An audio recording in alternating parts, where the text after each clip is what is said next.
Avec l'alimentation cétogène, on active des mécanismes qui rendent la combustion des graisses beaucoup plus efficace. La première raison, c'est qu'une partie des calories est tout simplement gaspillée, et c'est ce qu'on appelle le découplage mitochondrial. En cétose, nos mitochondries deviennent moins efficaces pour stocker de l'énergie et dissipent une partie des calories sous forme de chaleur et via l'élimination des cétones dans la laine et dans les urines. Résultat, moins d'énergie stockée sous forme de graisse et plus de calories perdues. En plus de ça, les cétones stimulent la thermogénèse, ça signifie que le corps produit plus de chaleur et brûle plus de calories au repos.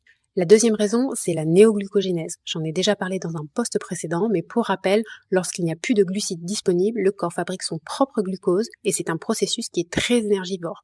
Il faut beaucoup plus d'énergie pour transformer les protéines en glucose par rapport à une utilisation directe de glucose dans l'alimentation. Et ça augmente la dépense calorique. La troisième raison, c'est l'insuline. L'insuline, c'est l'hormone du stockage et quand elle chute, ça active la lipolyse, c'est-à-dire la combustion des graisses. En d'autres termes, le corps passe en mode brûleur de graisse 24 heures sur 24. Quatrième raison, c'est la faim qui est réduite. Contrairement au régime hypocalorique où l'on lutte contre la faim, en cétogène, on mange naturellement moins, sans frustration, parce que les cétones diminuent la ghréline qui est l'hormone de la faim et augmentent la leptine qui signale au cerveau qu'on est rassasié. Cinquième raison, la biogénèse mitochondriale qui optimise le métabolisme.